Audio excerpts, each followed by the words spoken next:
Hey, Christina, can you hear me? Just want to make sure you can hear me.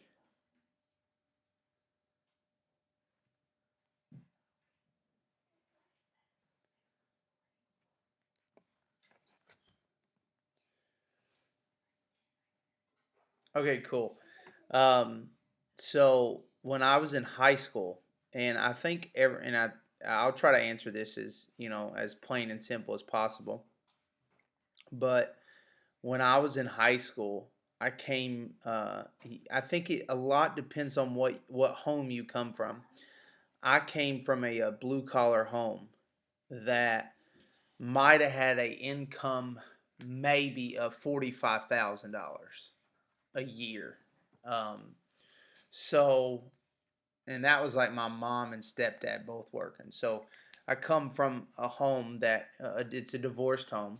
They're making $45,000 a year combined.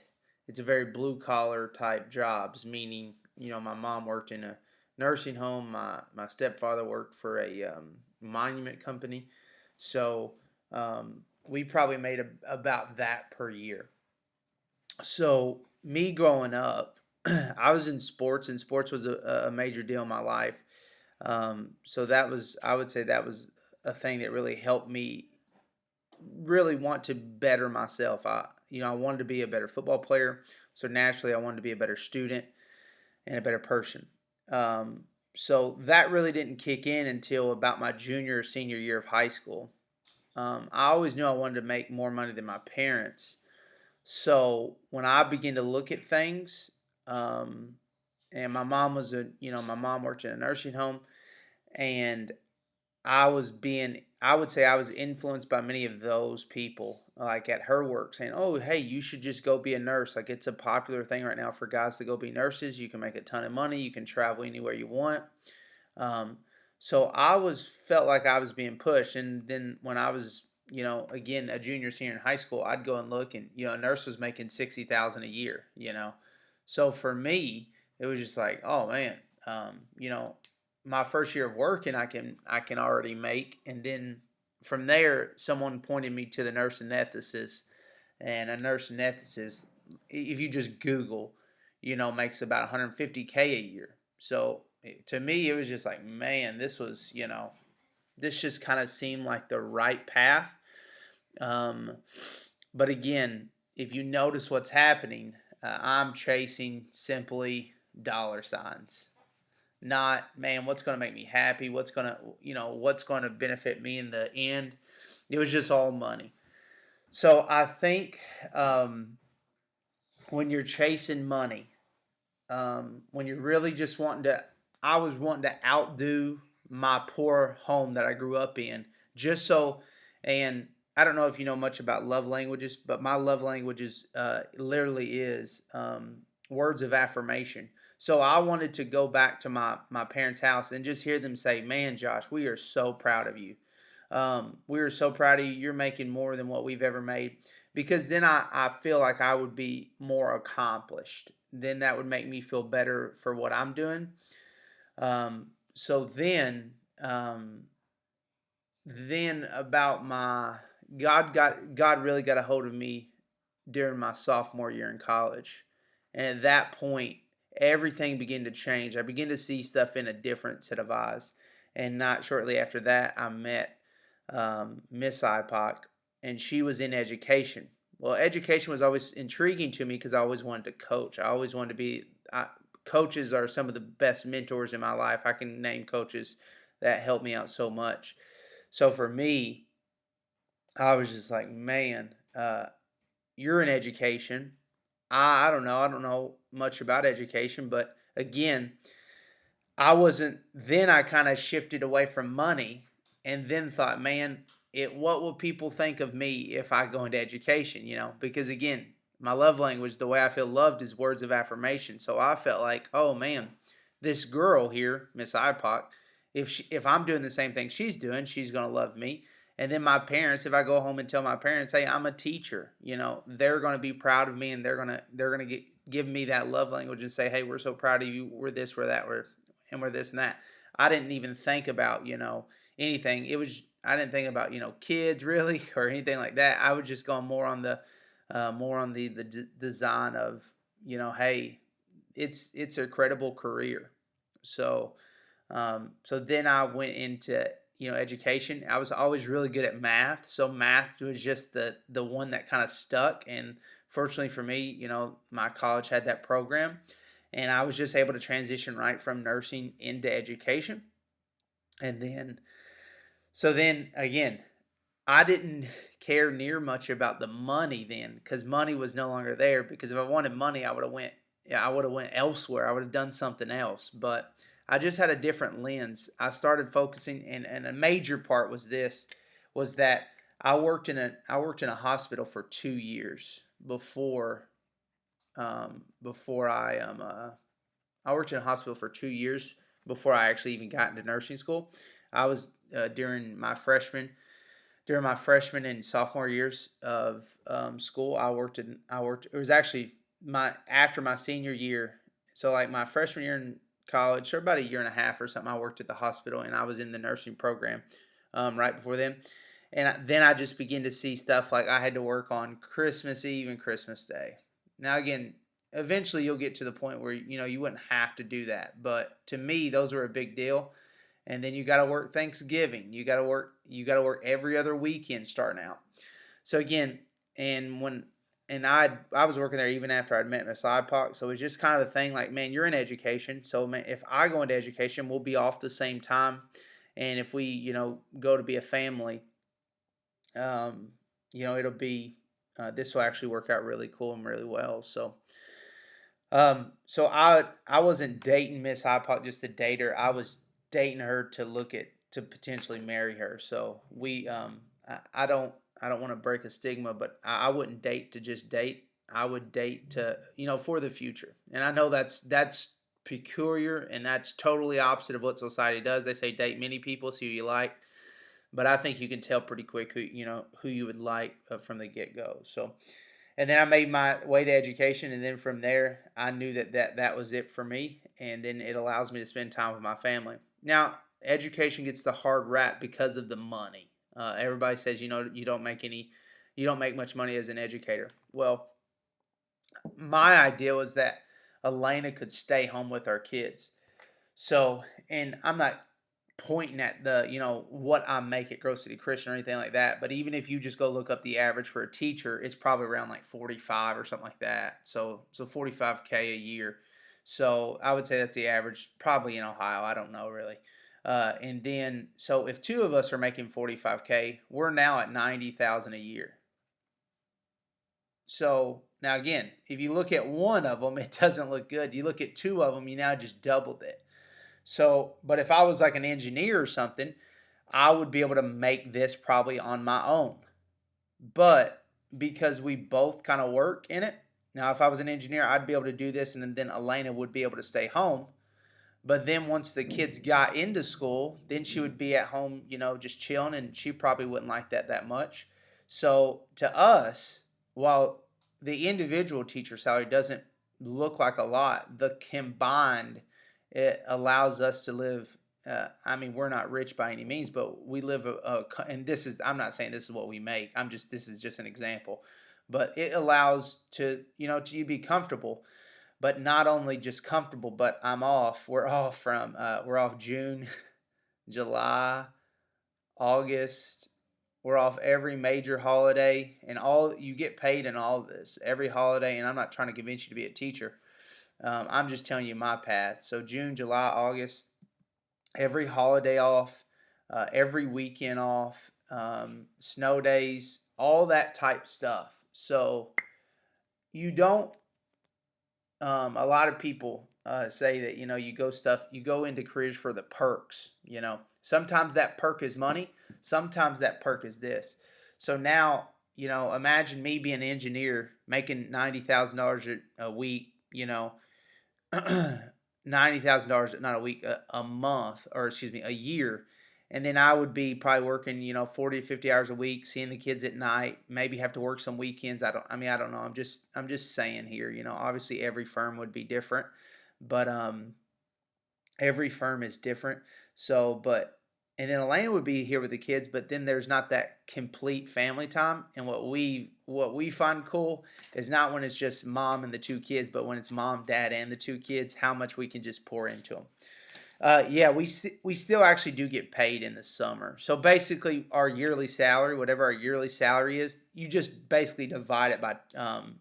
There's 52 weeks in a year, and most teachers get paid. I've been paid once a month as a teacher, and I've been paid twice a month. So if you got paid once a month, you would just take your salary divided by 12. If you get paid, twice a month, there's 52 weeks in a year, so you're getting paid every 2 weeks. So you get 26 checks. So you still get paid during the summer. You still get paid during June, July, and August. It's just your whole salary is spread out across the 12 months.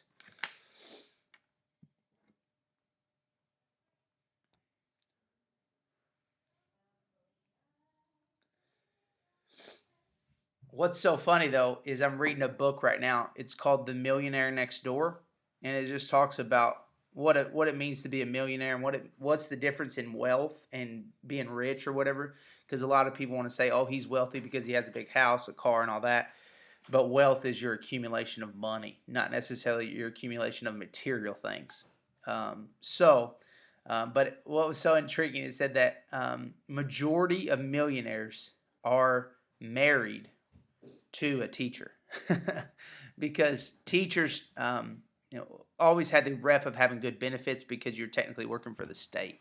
So teachers kind of naturally have good benefits. So I actually know someone who is wealthy, is a millionaire, and their spouse is a teacher. So, and again, it's for the kind of the benefits of that. So yeah, but good question. I don't know if I answered it 100% the way you wanted me to do it. Um, but as you've probably heard me say before, Christina, I don't think I ever work. I don't think I ever, like, I'm not waking up saying, man, I hate going to the school. I absolutely love my job. I get to hang out with you guys you know, all day long. And then the summers, I get to hang out with my families. The weekends, I get to hang out with my family. So, and again, it's that the old adage that just says, you find something you love to do, you'll never work a day in your life. So, to me, and then think about all the easy days that we get to go in on, like high school recess and all those kind of, I call them fluff days that you get to go into, and it's just kind of a joke. So, um, it's not as bad. Now, again, on one teacher salary, I could see it could be challenging, but again, I didn't date just to date. I date to be married. I knew she was a teacher. I thought, man, if I could become a teacher too, that would be really cool. So she was teaching while I was in college. But Miss Hypock, a lot of people don't know, she graduated college in 3 years. So she may be a little bit smarter than me.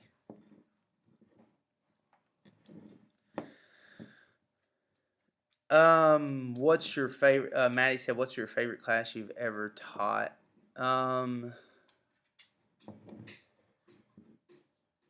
my, I think it would be again. I taught where I come from. I just taught algebra because it was a bigger school, so you had more than one math teacher. So where I come from, I taught algebra, and algebra was real fun. But I like the challenge. So, like for me now, calculus would probably be one of my favorite classes, just because um, I haven't. I had a horrible calculus teacher in college, and my calculus teacher in high school wasn't bad, but I really wasn't in the right mindset that I am now, like to be a lifelong learner that I want to learn. That's why I try to read so much. It's just because I want to continue to learn. So for me, I would say like one of my favorite classes to teach is calculus, just for the reason of that I learned something new in there probably every week.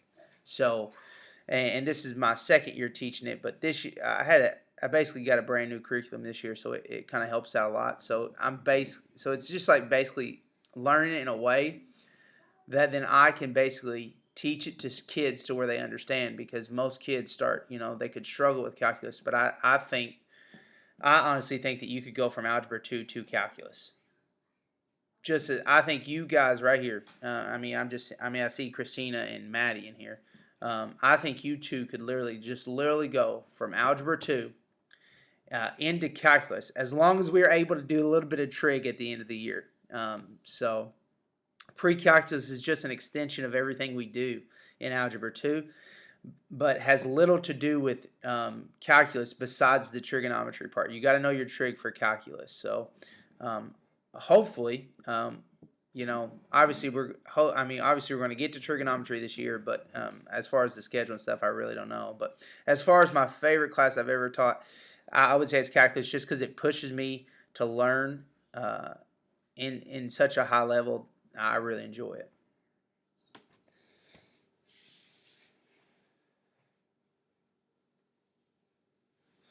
And I think it's just a stigma, Christina, that calculus is scary, um, but it's really, really not. Um, Caitlin, my favorite book I've ever read. For me, on a um, yeah. Let me answer Caitlin's question. So, Caitlin, I the favorite book I've ever read would be and here I can actually talk to you guys a little bit better. I don't have my green screen up, but maybe you can see my face a little bit here. You can see my wife's beautiful curtains behind me. So my favorite book would be the Bible. Obviously, I read it every day. It can give me strength when I'm weak. So to me, the Bible by far the favorite book. But if I was going to give you a book that I did not, that wasn't like on that spiritual context of things. One of my favorite books is probably How to Win Friends and Influence People. My AP Calculus class read that. We all read it together. We got through that. We did a book study. I was hoping to do it with you all maybe this spring once they returned all those books to me. But obviously with this going on, it's crazy. So you guys may just have to wait till next year and do it in pre-calculus. It's probably one of my favorite books. It just deals with people and how to interact with people. And I'm kind of in the people business. So to me, I think that it's one of the best books. It was written in 1920, and it still applies today. So to me, How to Win Friends and Influence People is probably one of my favorite books out there. Uh, Outliers by Malcolm Gladwell is another really good book. It just talks about just basically outliers in success, how people are successful. I like self-help books. Those are probably some of my favorite. But I do like, if I'm going to, I like some memoirs. I don't mind reading memoirs of people, like just basically their story. I enjoy that. I'm not that big of a fiction reader. I may need to start just to kind of broaden my horizon a little bit, but I enjoy more nonfiction, self-help. But if I didn't have to go self-help, I'd probably go memoir, the story of someone. And then I also enjoy like war books, like true war books. Like I'm sure you guys remember the movie that Mark Wahlberg played in. I think it was called Lone Survivor. I have that book. I have No Easy Day. That. Hey, I actually don't know, Caitlin. I said that. I guess I said that kind of prematurely. I don't know. We don't know what we're teaching. We're supposed to find out in March at that PD, but then it got canceled, of course, due to school being canceled. So, hadn't heard anything yet. So we'll just have to kind of see from there. But Lucy, we are going to finish trig. I don't know how deep we will get into it, but we'll definitely hit the surface. But we do have teachers have a meeting today at 4 o'clock. So then I think they're going to expand on, hey, this is kind of what this is what the next 3 weeks will look like after spring break. So if we have 3 weeks after spring break, and then I think another like 3 weeks there, yeah, we'll definitely get to trigonometry. I probably won't get to go as deep as I wanted to, just because obviously this slows us down a little bit. Being online slows us down a little bit. But we should get to trig, and we'll get to the what you'll hear as the unit circle, sine, cosine, tangent. We'll get to all that, so you'll have a little bit of grasp on that.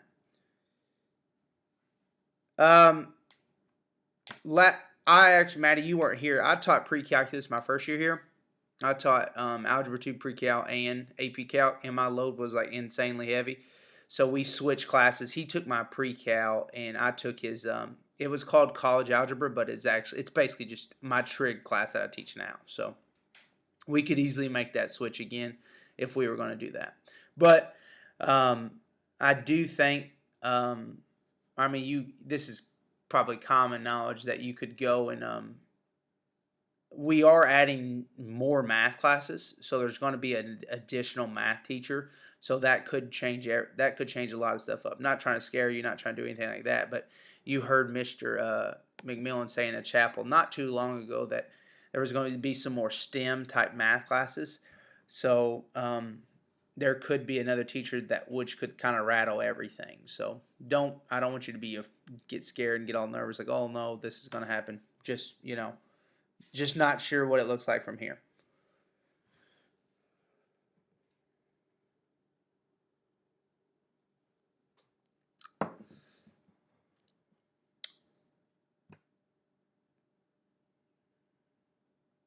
Any other questions of me? A little bit of Q&A today. Getting away from a little bit of math.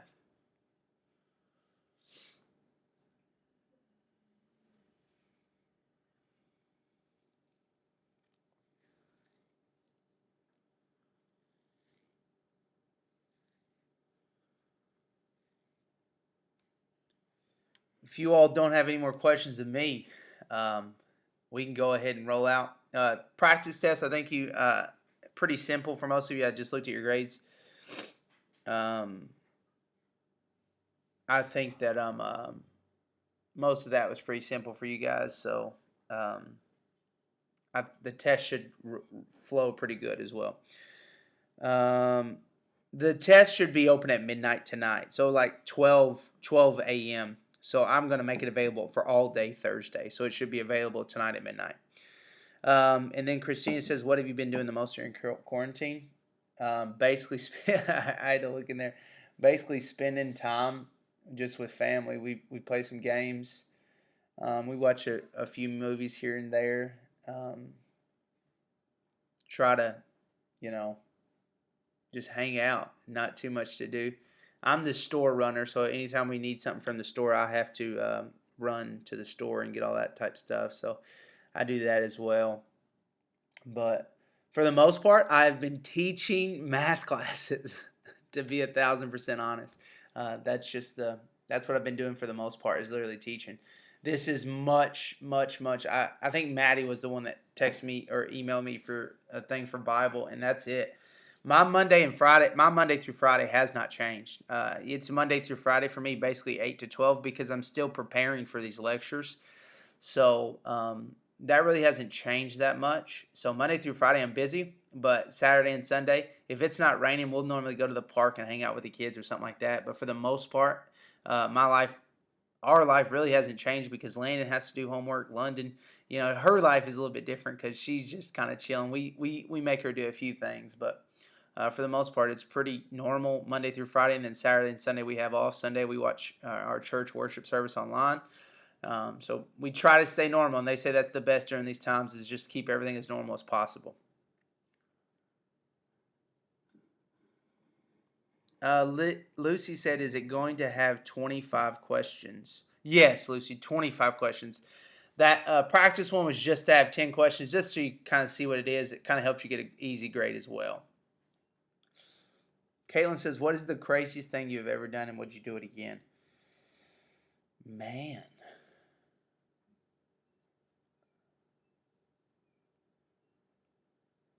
So you guys are a little bit different than me, but again, going back to what I was kind of talking about in Christina's house, I grew up in a blue collar home.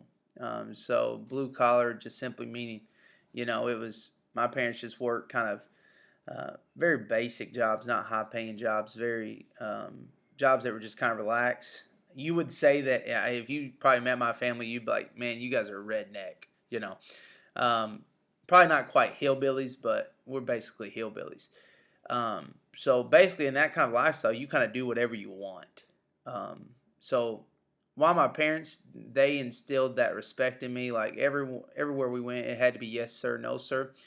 Well, at the same time, there was that on the outside. Really, inside our home, you could basically do whatever you wanted to. So I may not answer this in the way you want it to be answered because trust me, there are some crazy things.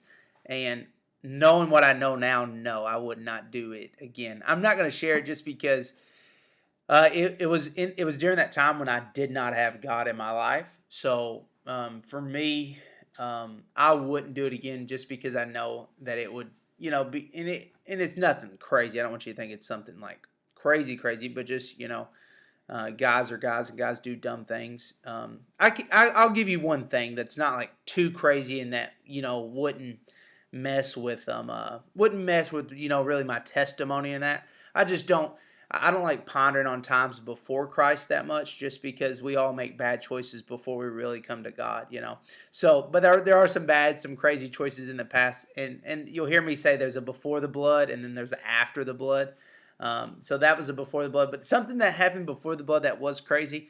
My one of my best friends, growing up in high school, his parents owned a farm, and they had this huge, long. It's set on a kind of a hill, and it was a blacktop driveway. And next to his house was like a bunch of these barns and stuff like that. So naturally, with them being on a farm, they had this huge gas tank, like this humongous gas tank. I don't know how many gallons of gas it could hold, but when his parents like would be gone, we would like go and take gas from that. This was before we could drive, because if we could drive, we would probably have put the gas in the car. But before we could drive, we would go and just take that gas and just do the dumbest stuff with it. We one time got a milk jug of gas and just kind of like spread it out all the way down the driveway from the top of it to the very bottom of it. And then we just lit it on fire, and just to watch that flame run all the way down that driveway was just, I mean, I don't know. At the time, like you're just like, holy smokes, this is awesome. But now it's just like, man, we were dumb and crazy and just pure stupid for stuff like that. But we would do all kinds of stuff with that gasoline. So that was something like that, pretty crazy. Probably not the craziest thing I've ever done, but that would be a good example just of just a dumb, stupid thing that I would do as a kid. That obviously not too harmful, but obviously could be very harmful. So there's your crazy thing. You'd have to get a story out of me in class sometime. Maybe once we get back in class, ask me that story again. Maybe I can, because then from there I don't have a live online audience that could go back and watch this and be like, man, what did you say you did? So at least in there we can say, and we can contain it or quarantine it. The new word, the new buzzword, quarantine it inside those four walls. So.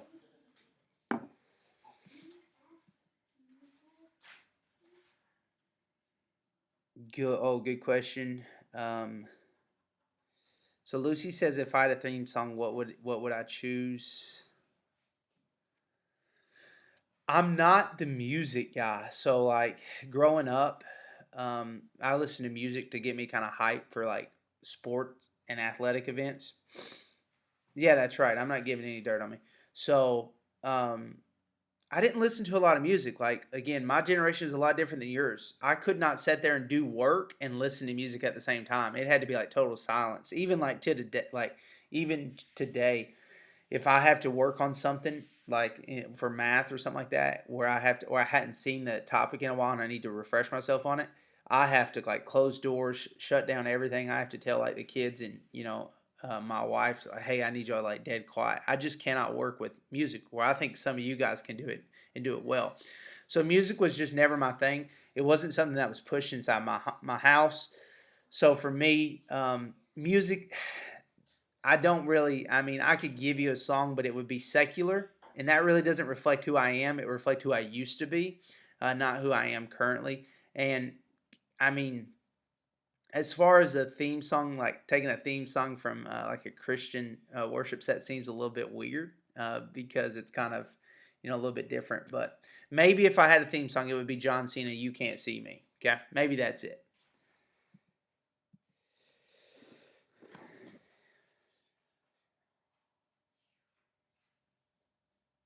You have a better one for me?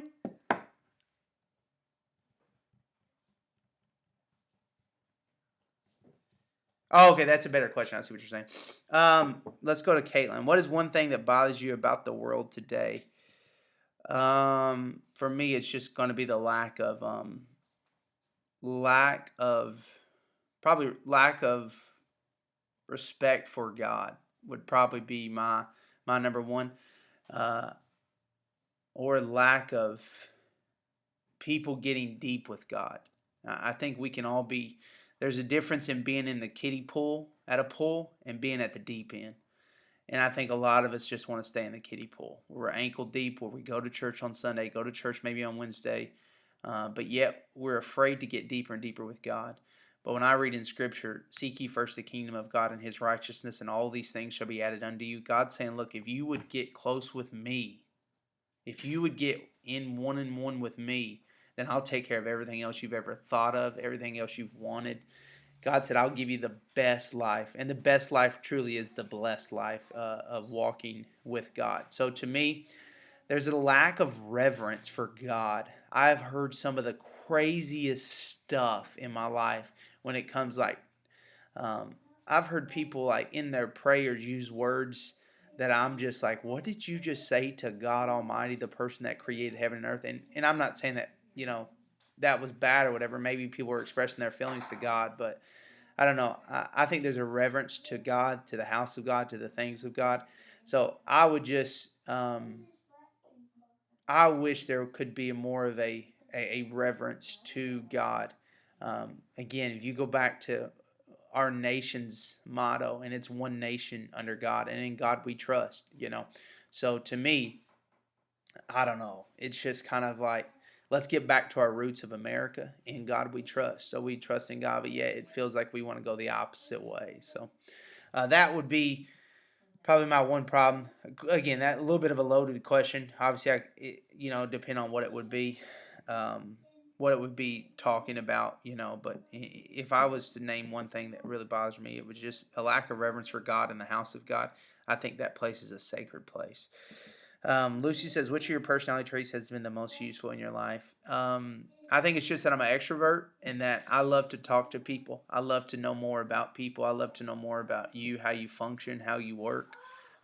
So I made 21 questions somebody and be like, hey, what do you do? Where you at? I met someone, me and Miss IPOC, we wanted something really good for Valentine's Day. And we've been there where we went to like Barcelona one time, not the country of Barcelona, but there's a place in Columbus called Barcelona, and it has Barcelona type food, and you all know how in love Miss Hypoc is with the Spanish culture. So I think this was like on our anniversary, so I said, you know what, I'm going to surprise her, take her to Barcelona.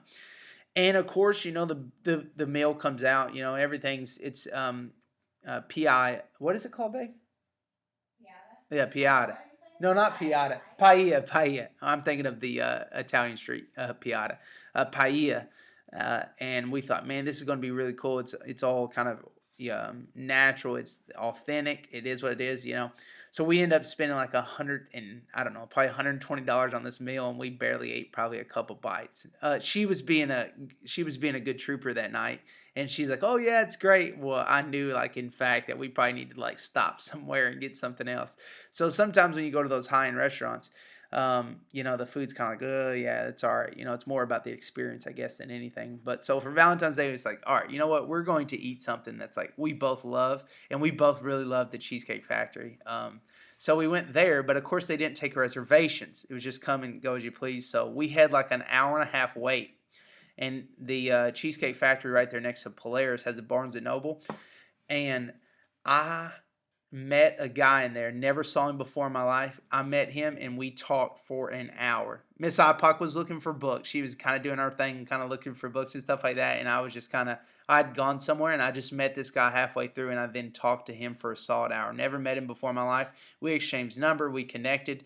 Uh, and turns out, I don't know, maybe we can, I think once all this quarantine stuff is over, we're probably going to connect and meet up sometime. But we got to know each other a little bit. So for me, it's just being an extrovert, just not afraid to talk to anybody and just talk to them. Hey, man, how you doing?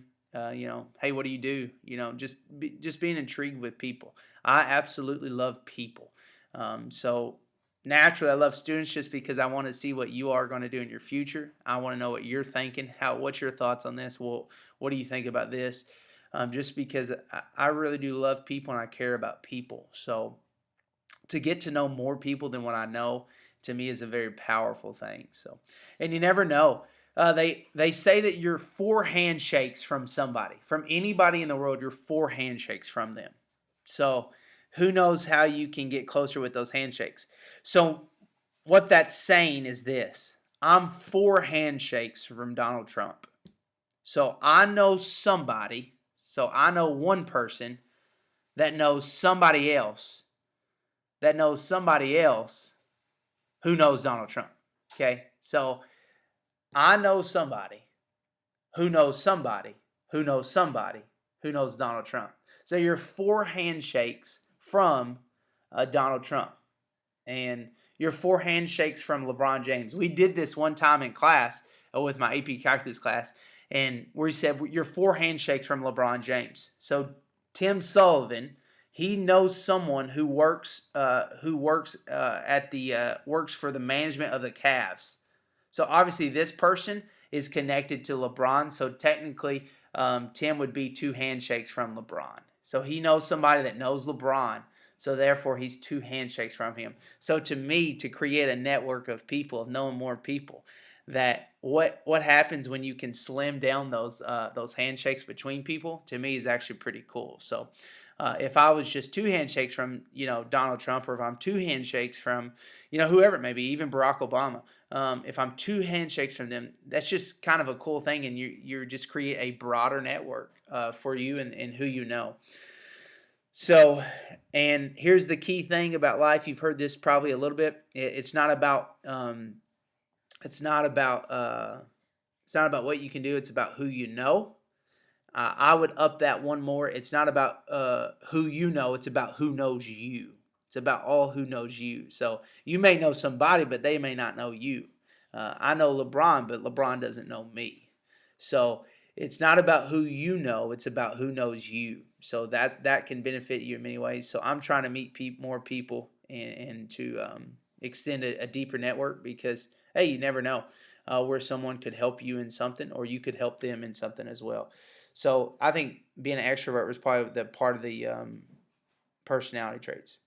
Uh, I am. I actually, LeBron is he's just kind of the figure in the NBA. Kind of everybody knows LeBron James. He's the Michael Jordan of my younger generation. So that was just kind of an example that I had thought of. So yeah, but I don't have a problem with LeBron James. Love to watch him play. But I don't have like an NBA favorite team or anything like that.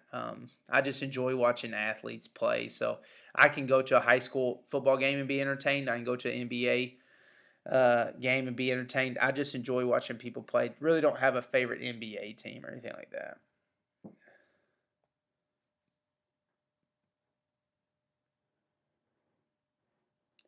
That's actually a good question. What are you Googling these questions now?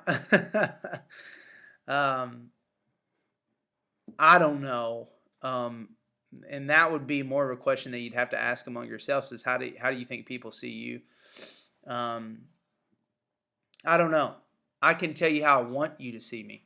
And if I failed to do that, then I apologize sincerely. But I'd want you to see me as someone who loves God, who loves others, who loves his family, who encourages others to spend time with their family, to spend time with God. So for me, I would want you to see me as that. And if I get that, I don't care about anything else. So if you see me as a great math teacher or a horrible math teacher, I don't care. That doesn't bother me. You're not going to, at the end of the day, when I'm on my deathbed, you know, if I have kids coming in and saying, man, Mr. Ipock, you were a great math teacher, I'll be like, yeah, thanks, man. Now, what are you going to do with that math? Well, that's going to help you eternally, you know.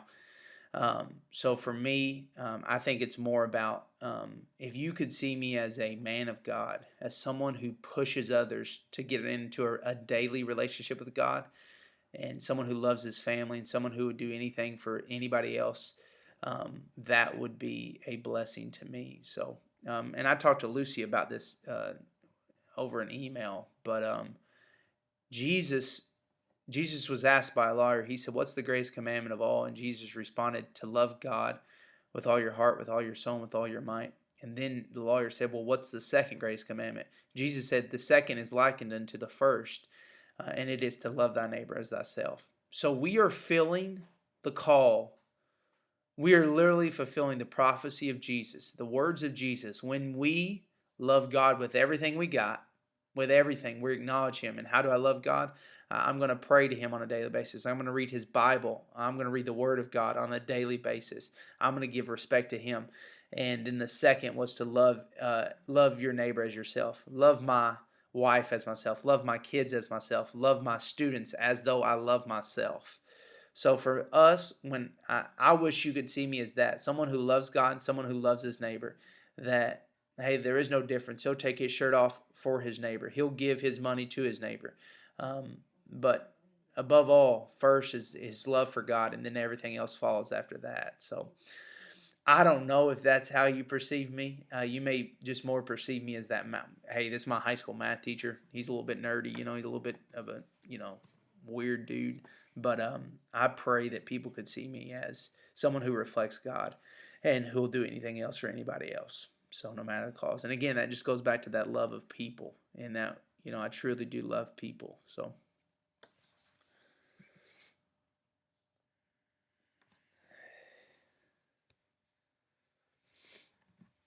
good questions though. Good Q&A though. Any other questions before we roll out?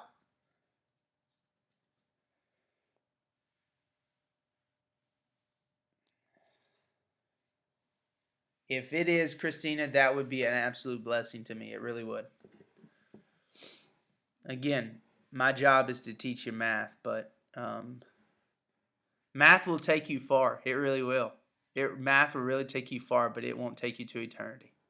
So it's just a small piece of the puzzle. So I really do believe that, and I appreciate that. Thank you so much for that. It's very kind of you.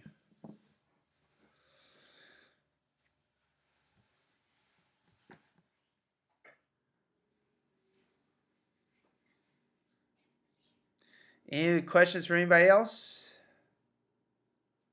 I actually haven't played golf very long. Only like I played golf a little bit in 2013. That's when right around when I started graduating college. That's when I started playing golf, and then I took a lot of years off. And then I picked it up probably about 3 or 4 years ago. So haven't been playing that long. So, but I do enjoy it. Golf is the only game. Let me write this down so you see this. Golf is the only game that you can stink, that you can be no good 99% of the time, and 1% of the time be good. Okay? This is golf for you. And this is speaking from me, someone who's not good. Golf is the only sport that you can be not good at 99% of the time and 1% of the time be good and still go and play it every day. Think about this. If I played basketball and I was not good at it 99% of the time, I would never play it. If tennis, football, anything, you name it. Swimming. Yeah, I know that football, swimming, cheerleading. If you were or not golf, but cheerleading, if you were not good at it, so let's say you had 100 matches of swimming and 99% of them you were just not good, you got dead last, and one of them you did good, you got 5th place out of 7 places, you know what I'm saying? Or if you were cheerleading and you went to 100 competitions and 99 of them you got dead last, but one of them you got 5th place. You with me on that? Or tennis or basketball. Basketball, you had 100 games. 99 of them you lost. One of them you won by a point against the worst team in the league. So no other sport can you play where you are 99% not good and 1% good besides the game of golf. And here's why. Not good. Yeah, no good. So if you look at this, At like 99% of the time, you're no good. But in golf, if you hit one shot that is a good straight line shot, you feel good for the rest of the day, and everything hinges on that one good shot. Because golf is it's a very slow game. It takes 4 hours to play 18 holes, sometimes. So it's that one thing is like, man, I can get better because I had that one shot of that day. I can hit like that every time if I just practice. Where like basketball, if you shot 99, if you shot 100 shots at home and 99 of them was good and you missed one, you wouldn't be like, man, I'm good because I hit that one. No, you'd be like, man, I just need to give up. So golf, I don't know. That one shot always keeps you coming back because you're like, man, I can be that good. So I don't know. So golf is kind of its own beast. It's its own sport in so many ways. So, and then if you think about golf, when you drive off of a tee box, you're trying to hit the ball in the air, and then your end result is not golf at all. You have to roll a ball into a hole. So I mean and that's why I love it because it's multifaceted. It's not just one thing. Like basketball, if you got a jump shot, you're good, you're solid. And even if you had horrible defense, hey, not a big deal because you got a jump shot and you can score every time. But with golf, if you can drive the ball but not putt, you're going to be a horrible player. If you can putt and not drive, you're going to be a horrible player. It's multifaceted. So to me, it's that challenge, and I love that challenge. It's learning. So again, I love that learning part of it. That you gotta practice to be better. So I don't know if that's how far you wanted me to go in that golf question, but that it's very intriguing, and it's not putt golf either. So a little bit different than putt. But I do destroy Miss Ipock at putt golf. We've had many date nights at putt golf, and she struggles to beat me. She really does. And then if she even comes close to beat me, she's like, you let me beat you, and I'm just kind of like, no, I really didn't. You actually played good today. So.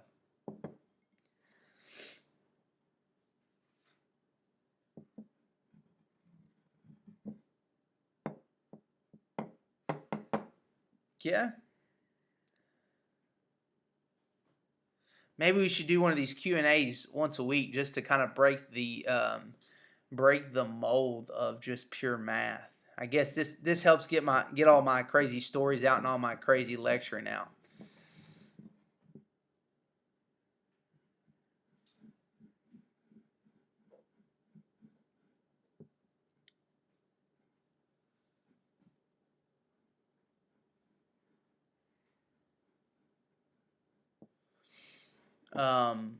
And thinking about something else, like the way, how do you see me? How does others see you and stuff like that?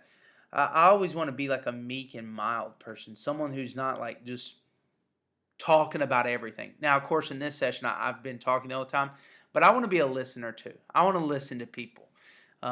Because again, that's how I can learn more is if I listen. Abraham Lincoln said that God gave us 2 ears and 1 mouth, so we should listen double the amount that we talk. So, and in a setting like this, I have to talk a lot. And as a teacher, you talk a lot, But I want to be someone who can listen more. If there was something area I wanted to grow, it would be to listen more than I talk. So, and again, in math class, that's kind of hard, especially when you're teaching brand new things. But again, I try to get you guys to talk because if I'm the one talking, I'm the only one thinking. So, trying to get you guys to talk would that is something I try to do in the time. Yeah, you could do more questions for me as well. So maybe I probably should do this with every class. I don't know if every class would want to come on and talk because some of them are just quarantined down. So, but hope this is good. Yeah, we may do that. Yeah, maybe that's how I can incorporate Zoom because I like YouTube because it allows me to automatically record. I obviously made it now with my green screen where I can be in the picture with you guys as well. So there's a lot, but maybe I may do that. Maybe we may do like a Friday session of Zoom, something like that. Maybe 30 minutes per class or 45 minutes per class or something, just to talk. So I'm actually doing that with some guys tonight from the school. So I think it would be cool to do that with you all as well. So, yep.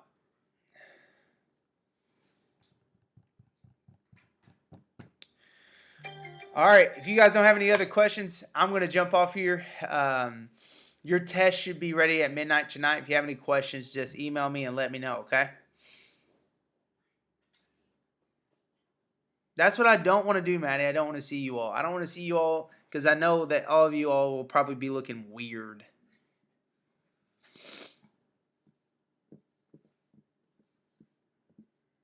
That's right, ESPN alert. Hey, now somebody told me you can change. We have a teacher's Zoom meeting today. I saw on Twitter where it's trending like how you can change your background for Zoom. Have you all experienced that yet? Have you all messed with that any at all?